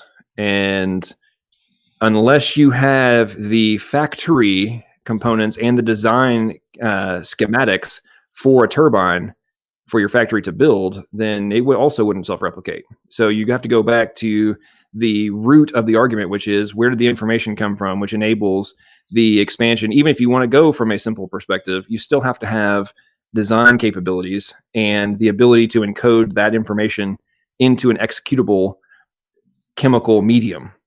And that has not been explained. And the information for even a unicycle versus a bicycle both of them still have complexity, and both of those would still require a designer, just like a turbine would, as well as anything, the rotor component of the turbine. And you can't actually reduce it without removing the information requirement from the equation. You can't just have the parts. You have to have how the parts come together in the first place. There are simpler functional components of the flagellum. That's what I'm referring to. I understand there's simpler components of the flagellum. I'm saying that they have functions in completely different context of. That's not a problem, though. Man, you won't even admit that there is information that is in the gene sequences, even though that's an accepted premise, and it houses the instructions for the outcome. And there are literally thousands of variables that have to all be done in synchronicity for genes to be expressed. And there has to be there's very often external signaling that's going on separate for all of this. And in order for these things to have the outcome, but you think it's simple. And none of that stuff's required, even though it's an accepted fact that it is. Let's go on to the next question. Okay. It was simple. All right. Fun back and forth there, guys. Like I said, it's been a great debate. So we've got Bill Morgan here, though. He's coming at you there, John. The question that he has for you is, he says, the human liver performs only 500 functions vital for life. John, why don't you believe that could happen over billions and billions of years? Isn't that science? Question mark.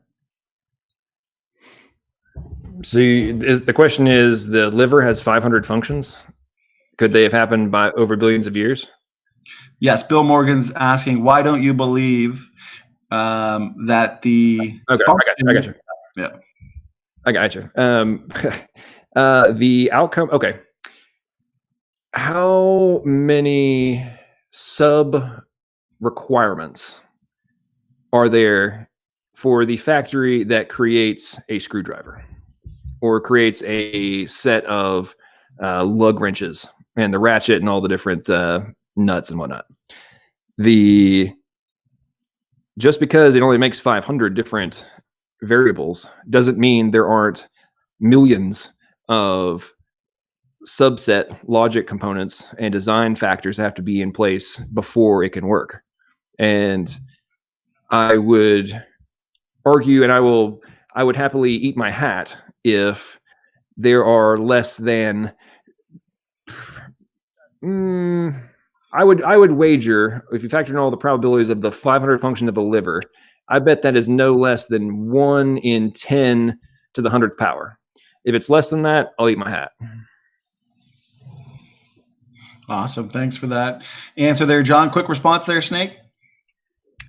Yeah,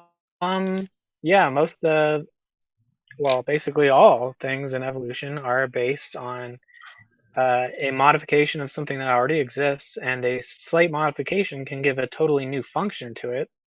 So, like the simpler components, I never said it was simple, but it's more simple than the modern flagella. Those simpler components, if they're slightly changed, can cause a different function. And it doesn't matter if it has a completely different function. If the underlying structures are mostly the same, then they can be modified.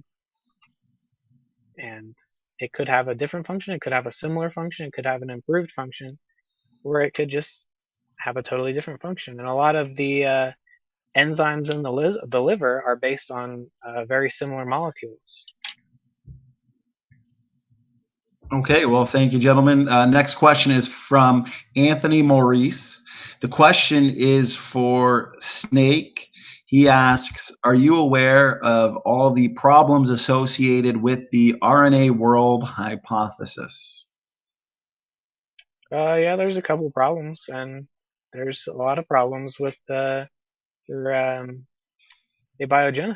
And like I said, we don't know everything about it, and we can't therefore just conclude, therefore God did it. A few minutes ago, didn't you just say that 90% of the scientists understand abiogenesis? You literally said that in your close. Well, I threw out some number like 90% is understood. I didn't say 90% of scientists do, but something scientists say that 90% is understood. Something like 99% of scientists understand what's been studied so far. You need to go watch some of Lee Cohen's interviews. There are close to 0% of scientists who say, therefore God did it. Okay, man. Okay, well, what we'll do here is we've got, we're coming on the 2 hour mark, so I don't want to keep everybody all night. So we're going to end with a bang. We've got one last question from Bill Morgan. We'll let you both respond a little bit to it.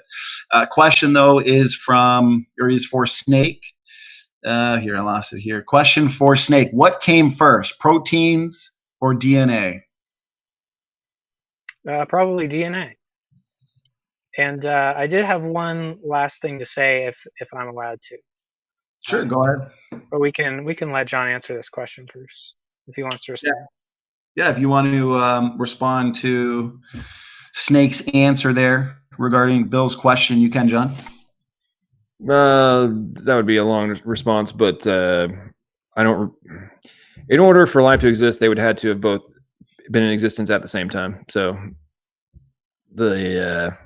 unless you want to postulate that something that is so improbable, there hasn't been enough chemical interactions in the history of the 13.81 billion-year-old universe, and our planet's only been around for 4.54, whatever they claim.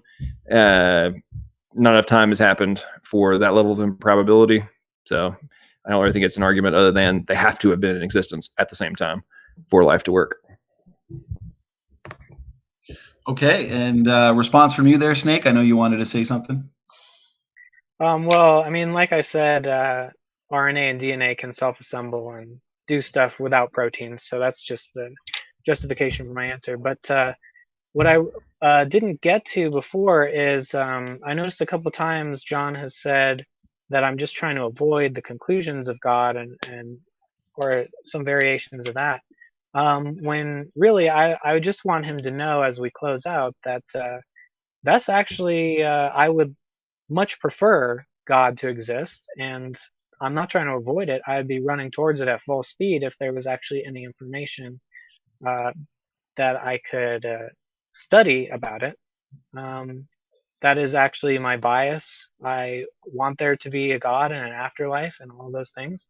I just don't see any evidence of it, similar to I don't see any evidence that I have a mansion and have $1 million in my bank account. And so maybe I can be fuel for further discussions, because I actually would love you to be right and for me to be wrong. I want that, but I don't see it. So, final thoughts, John? Well, actually, Snake, I actually made several caveats on. I tried to distinguish you from the direct atheists. I said, I think I mentioned that you had said you were searching. So, to be honest, man, I hope you will open your mind to this and try to be very. At the beginning of my opening statement, I said, review the evidence prima facie, right, on its face, and if you will stop looking at DNA as just baseline chemical reactions, man, there's papers out there that literally state deterministic chemistry is no longer a viable explanation for what is happening in biological systems.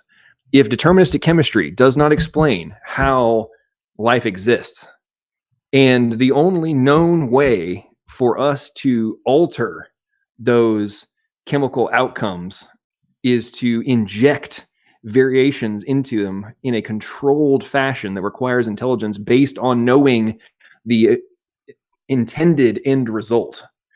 Like, I have somebody who's very close to me is a very high level PhD chemist, right? Actually worked under a Nobel Prize winner. And we've had these conversations about, and I've actually asked him multiple questions in the context of, okay, how do you guys pull off XYZ when you're in the lab? And he'll explain like all this stuff that they have to do and whatnot. And I've asked him about what's happening in biology. And he says, oh, dude, that stuff in biology is so much crazier and more complicated. And like, no. He's like, what we're doing is considered cutting edge over here. Yet what's happening on this side is so mind-blowing to the chemists that they can barely even comprehend what's going on. We're talking about guys that are at the absolute peak of creating molecular technologies, and they're looking at what's happening in our bodies and are trying to replicate similar functions to me, when you really think about all the evidence that's sitting there staring you in the face, if you stop believing that it all happened accidentally and you really go and research machine learning and AI and quantum computing and all different pieces that are trying to be done, and then actually apply that logic to what is actually happening in your body, to me, it's an inescapable conclusion that unless you're willing to conclude all of this stuff happened without intelligence being required, which we know it beyond all doubt it is, then how is undirected processes going to result in something that's more dynamic and more complicated than what we're trying to pull off? Well, maybe you can send me those papers. And I am an atheist, but I would prefer that there was a God. I just don't want to get tricked by any of these like slick sounding arguments. And I think calling it information is a good analogy at best. So. The biological significance. I'm reading a paper right now from the Royal Society. The biological significance of DNA lies in the role it plays as a carrier of information, especially across generations of reproducing organisms, and within cells as a coded repository of system specification and stability. These roles of DNA do not find any chemical explanation in terms of the average material properties of DNA as an irregular heteropolymer. To understand DNA's biological action, one must go to the detailed molecular level. And then, one also fails to find any simple answer in the DNA of itself, because single molecules can have vastly different biological effects, covering the entire range of possibilities dependent on the molecular biological context, even though they are identical, except for the exchange of a particular one of the 10 to the 9th power nucleotide of blah, blah, blah, blah. Anyway, this drives us immediately to the conclusion that the DNA in organisms functions as information, and that the internal DNA-dependent dynamics of cells embody functional information processing, that is, computation.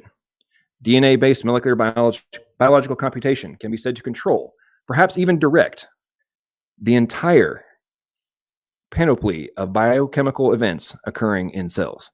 And this goes on for a long time, but the so if you could point I'm making here in reading that is that it is no longer it is not an analogy, and the continued push by that of people, and I'm not saying accusing you of this, but I'm talking about the strongest advocates for atheism pushing back against this, are saying that is not the case, and that is categorically false in the context of the people who are doing the research and writing papers on the subject. Yeah, I mean, if you could send me that, that'd be great. Yeah, that's a snippet there doesn't really change any of my understanding of how it works. So I'll just have to read more on that. Okay, well, thanks so much, guys. Once again, great debate. Everybody share around. And also, we got a lot more fun in the coming weeks. We got a lot of different debates, streams, and discussions set. So, hey, that could you mention those SFT real quick? Yeah. Oh, yeah, I did in the beginning. There's also a couple more that we're kind of working on, so I won't announce those until we know for sure. Just want to confirm from all the debaters. So once again, thanks so much, guys, for giving us your time. These debates obviously would not be possible if not for you guys. So if you guys had some final words there, just plug in your channels or anything you wanted to say before we call it a night. Well, yeah, subscribe to everyone around. Subscribe and like. I just hit 200 subscribers, so I might do something crazy for that. Congratulations. Congrats, man. Yeah, folks, thanks for sticking through me and Snake's back and forth and our jabs, counter punches, and uppercuts being thrown at each other. Go check out Snake's stuff. I was looking at some of his stuff earlier, and my channel is over. Just search Logical, Plausible, Probable, and come up there. And hope you'll subscribe. If you have topics you want me to address, shoot me an email to logicalplausibleprobable@gmail.com. And if you want to do a debate with me, just let me know. We'll get it going. Awesome. I appreciate it. Yeah, it's definitely one to remember. So thanks so much, guys. And thanks to the audience as well. Standing for Truth is out.